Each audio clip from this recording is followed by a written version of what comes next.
Every town has a dark side. The man we're about to talk about might just be the most prolific serial killer the United States has ever known. It's not Ted Bundy or John Gacy or Jeffrey Dahmer. Those names are burned into American culture. But this one surpasses them in almost every single way. Carl Eugene Watts isn't a household name.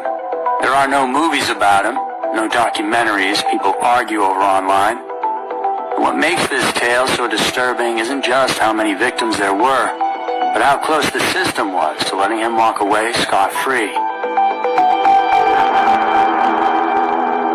Hey guys, it's Andrew. Thanks for tuning in to this episode of Every Town Where today we got an interesting one that I know is going to stick with you for a long time. So, let's head to Michigan now and dig into the case of Carl Eugene Watts, a.k.a. the Sunday Morning Slasher.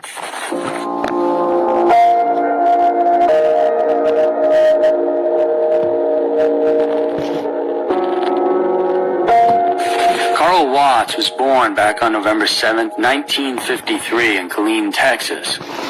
His father was a strict man, a private in the Army. His mother, Dorothy, was the opposite of that. She taught kindergarten art, the kind of job that meant construction paper, finger paint, and kids bringing home projects that barely survived the walk from the bus stop.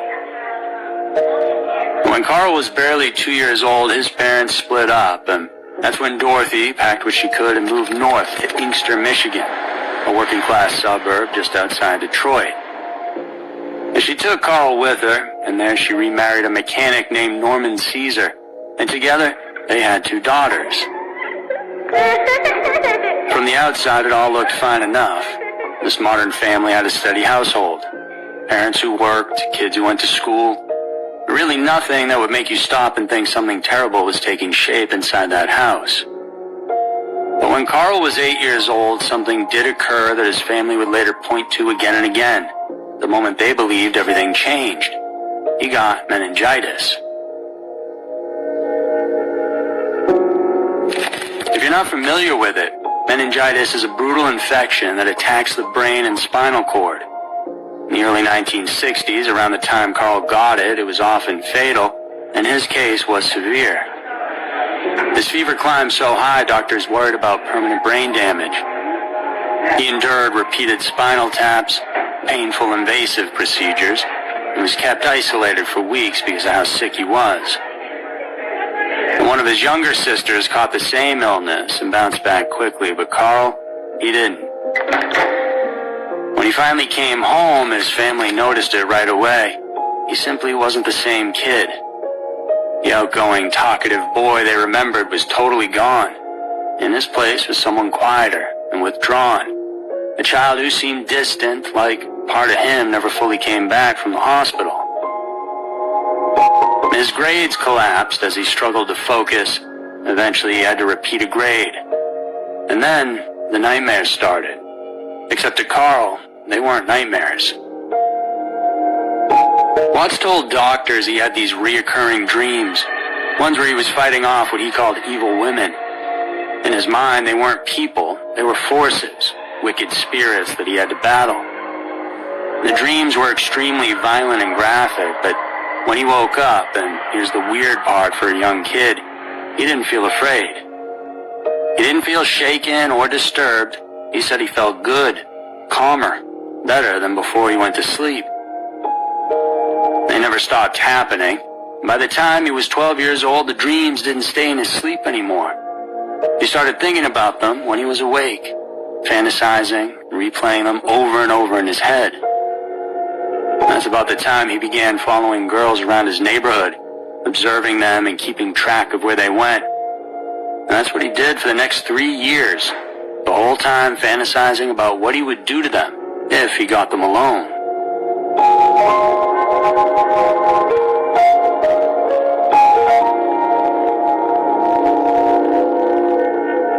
On June 29th, 1969, Carl was 15 years old and working a paper route. That morning, he knocked on the door of a 26-year-old woman named Joan Gave. When she opened it, he attacked her without warning.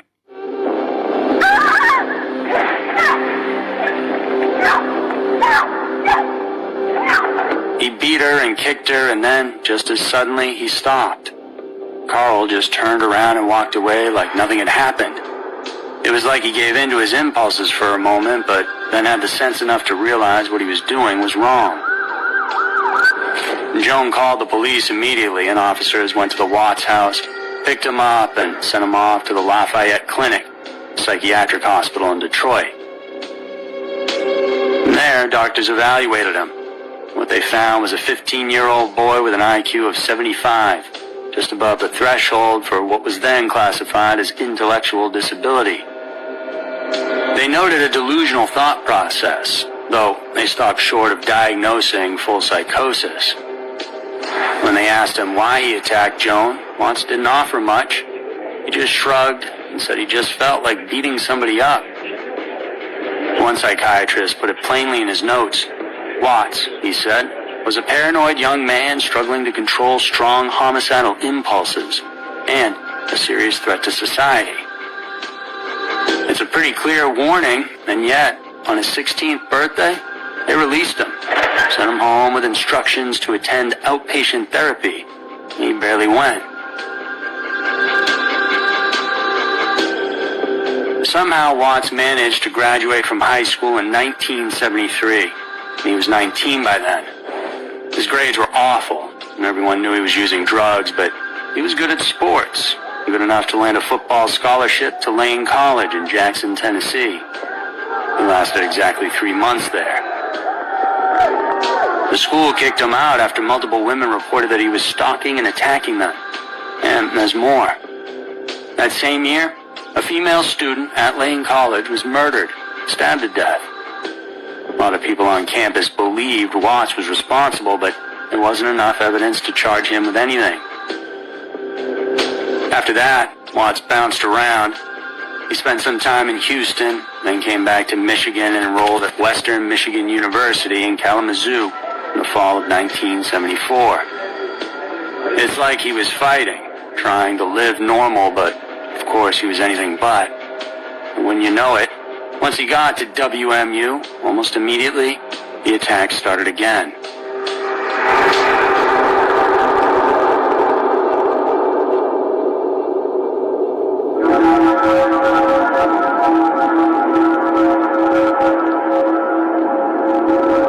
On October 25th, 1974, a woman named Lenore Nizaki heard a knock on her apartment door. She opened it, with the chain still on, and there a man stood asking for someone by the name of Charles. She told him no one by that name lived there, but the man was persistent. In trying to end the interaction and not be offensive, she offered to grab some paper so he could leave this Charles character a note. The moment she unhooked the chain, he lunged at her, choking her until she passed out. She survived, though, because once again, Carl walked away. And 5 days later, the next victim wouldn't be so lucky, because at the very same apartment complex that Lenore lived at, 20-year-old Gloria Steele was found dead in her apartment. She'd been stabbed 33 times in the chest. After that, on November 12th, another woman, Diane Williams, answered her door to a man asking for Charles. Same setup. He attacked her, too, but she fought back hard enough that he ran. And as he drove off, she caught a look at his car, a tan Pontiac Grand Prix. Both Nizaki and Williams later picked Watts out of a lineup. Police arrested him and charged him with assault and battery. And during questioning, he admitted to attacking around 15 other women, but said nothing about Gloria Steele's murder. His lawyer had him committed to Kalamazoo State Hospital, where psychiatrists diagnosed him with antisocial personality disorder and warned once again that he was extremely dangerous and likely to hurt people again. Watts was deemed competent to stand trial. He pleaded no contest to the assault charges, served a year in county jail, and was released in '76. The murder charge never came, and there just wasn't enough evidence to make it stick. When he got out, Watts moved back in with his mom and stepdad in Inkster. In 1979, he got a woman pregnant, an old childhood friend. And they had a daughter together, but as you can imagine, the relationship didn't last. Not long after that, he married a woman named Valeria Goodwill. And from the beginning, the marriage was a mess. Later, Goodwill described Watts' behavior as strange and unsettling. He constantly rearranged the furniture, almost compulsively. He'd take knives and hack apart their houseplants. He melted candles directly onto the table, and he'd scatter trash across the floor and just leave it there to rot. That marriage lasted 6 months before she'd had enough. What she didn't know was that by then, Watts was already killing regularly. On October 31st, 1979, a 44-year-old woman named Jean Klein was walking home from a doctor's appointment. It was the middle of the day in Grosse Pointe Farms, a quiet, affluent suburb, and someone attacked her on the sidewalk and stabbed her 11 times with what appeared to be a screwdriver. She died right there in the street, and police had no leads. In early 1980, Watts moved to Ann Arbor, about 40 miles west of Detroit, and that's when the violence really escalated. On April 20th, 17-year-old Shirley Small was stabbed twice in the heart outside her home. On July 13th, 26-year-old Glenda Richmond was stabbed 28 times outside her apartment. Then, on September 14th, 30-year-old Rebecca Huff, a graduate student at the University of Michigan, was found outside her place with around 50 stab wounds. All 3 attacks happened in the early morning hours. All 3 women were just steps from their front doors. None were robbed and none were assayed. Just sudden, overwhelming violence, and then nothing.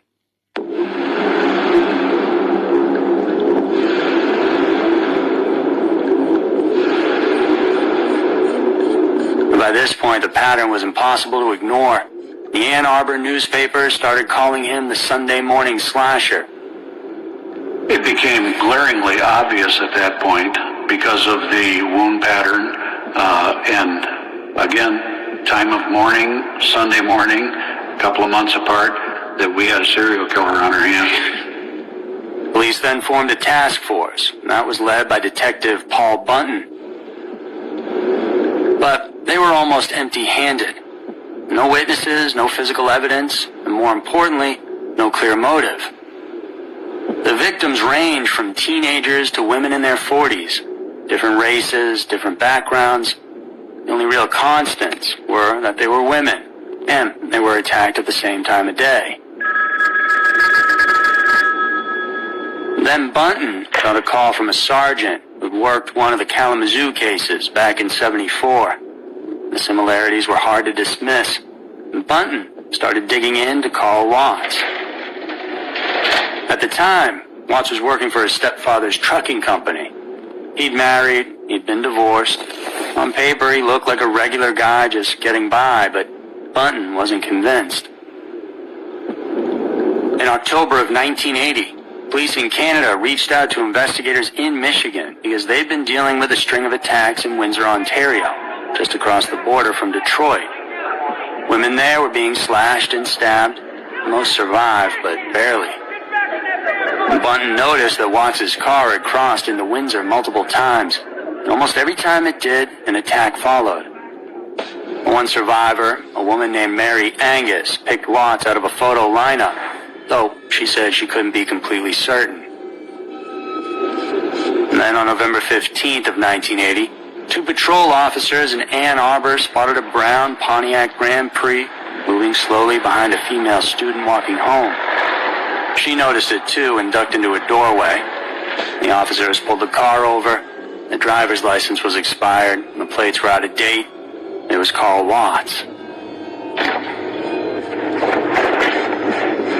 When they searched the car, they found screwdrivers and wood filing tools. And then they found something else. A book with Rebecca Huff's name carved into the cover. She was a 30-year-old grad student, stabbed more than 50 times just a month prior. All this, though, wasn't enough to charge him with murder, but it certainly made him the primary suspect. Police placed Watts under round-the-clock surveillance from there, and they even planted a tracking device in his car, and for months they followed him everywhere. What they saw was unsettling.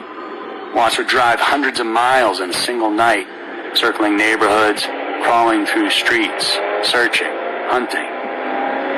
He knew that he was a suspect in my eyes, if nothing else. And he was suspecting that he was being followed. He was suspecting a lot of things. It also became clear that he knew he was being watched because the murders in Michigan stopped completely. In the spring of '81, Watts quit his job and moved to Columbus, Texas, about 70 miles outside Houston, looking to shake his tails and start somewhere fresh. Detective Bunn immediately contacted Houston police and sent everything he had: Watts' criminal history, photographs, details about his car, and a full breakdown of the Michigan murders. And he warned them plainly, Watts was a predator and he needed to be watched. And Houston police did, well, basically nothing. But look, understanding what Houston was like in 1981 is important. It had the highest murder rate in the entire country at the time. And police were completely overwhelmed, underfunded, understaffed, and drowning in cases. When Bunton's warning showed up, it probably went into some filing cabinet and just sat there. Watts found work as a mechanic for an oil company, and on weekends he drove into Houston and started killing again. A lot.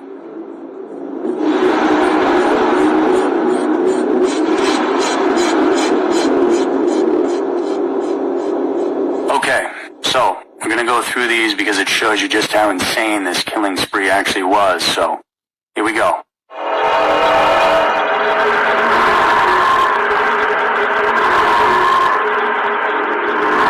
On September 5th, 1981, 22-year-old Linda Tilley was found drowned in the swimming pool at her apartment complex in Austin. Authorities ruled it an accident. A week later, 25-year-old Elizabeth Montgomery was stabbed while walking her dog near her Houston apartment. And she managed to make it back inside, but she bled to death shortly after. And 2 hours later, 21-year-old Susan Wolf was stabbed in the arm and chest while carrying groceries to her apartment. Both women died just steps from their front doors. In January of '82, 27-year-old Phyllis Tam was found hanging from a tree near Rice University. Watts would later confess that he strangled her and then staged the scene to see what cops would do. At the time, they never suspected she had been murdered at all. That same month, 25-year-old Margaret Fossey was found dead in the trunk of her car on the Rice campus. She'd been struck in the throat with such force that her windpipe was crushed. Also in January, Watts attacked a woman named Julia Sanchez as she was changing a flat tire along the highway. He slashed her throat and left her there. Somehow she survived. February 7th, 1982. 20-year-old Elena Samander was found strangled, her body dumped in a trash bin near a bar she'd visited earlier that night. In March, 14-year-old Emily Lacroix disappeared while walking to her new job at a restaurant. Her body wasn't found for 5 months, hidden inside a culvert. On March 31st, 20-year-old Mary Castillo was found strangled in a ditch. April 15th, 21-year-old Yolanda Gracia was found stabbed to death in her front yard, still holding a bag with her work shoes inside. The next day, 32-year-old Carrie Jefferson was strangled and stabbed after finishing her shift at the downtown post office. Watts buried her along a bayou. On April 21st, 25-year-old Suzanne Searles was grabbed outside her apartment. Watts strangled her, but wasn't sure she was dead. To make certain, he forced her head into a flower pot filled with water, and then he buried her. On May 23rd, around 4 in the morning, 20-year-old Michelle Madej was choked to death outside her apartment. And Watts dragged her inside and left her body in the bathtub.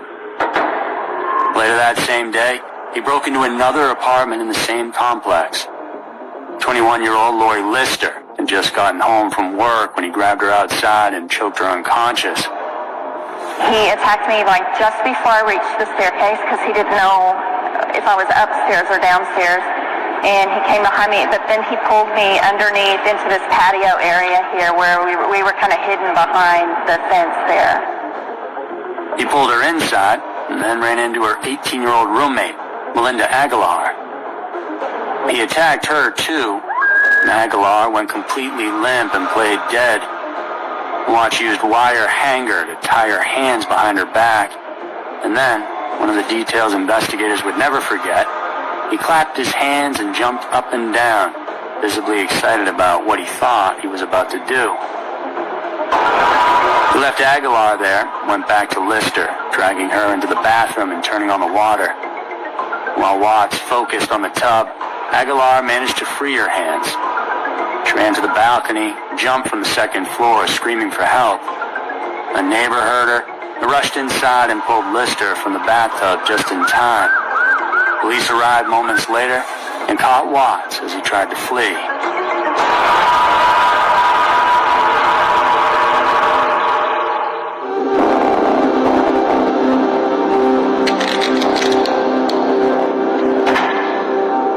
So they arrest him and charge him with attempted murder and burglary with intent to commit murder.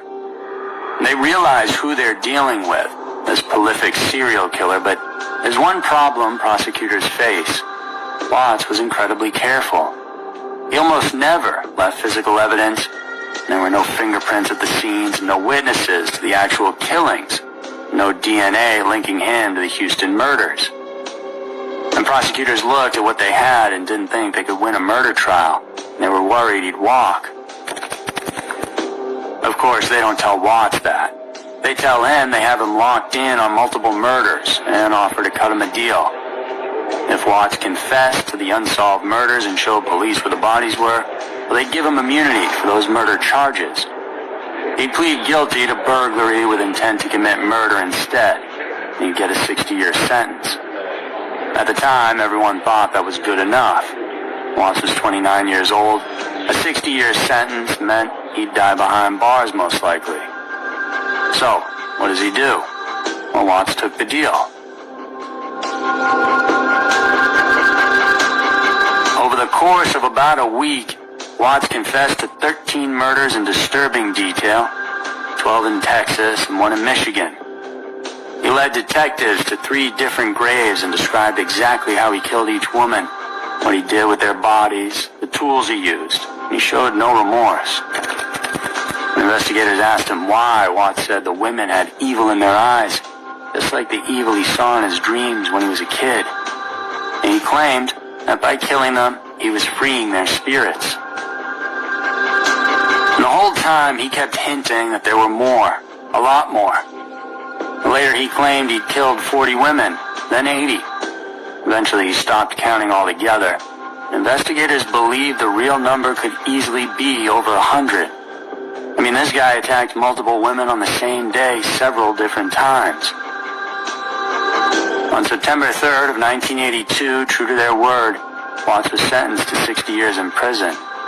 But this isn't where the story ends. In 1989, the Texas Court of Criminal Appeals reviewed Watts' case and found a technicality. When he accepted the plea deal, no one had told him that the bathtub and water he used to try to drown Lori Lister qualified as a deadly weapon under Texas law. Because of that mess-up, his conviction was reclassified from violent to nonviolent. And in Texas, nonviolent offenders could earn 3 days off their sentence for every day served, as long as they behaved. Watts behaved. In fact, he became a model prisoner and accumulated good time credits at a staggering rate. The 60-year sentence was quietly carved down piece by piece. By 2006, Watts was eligible for release at the age of 52.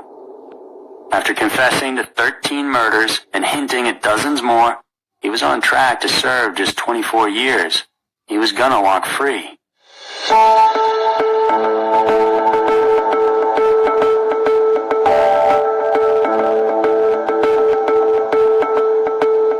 Back in Michigan, prosecutors went into overdrive.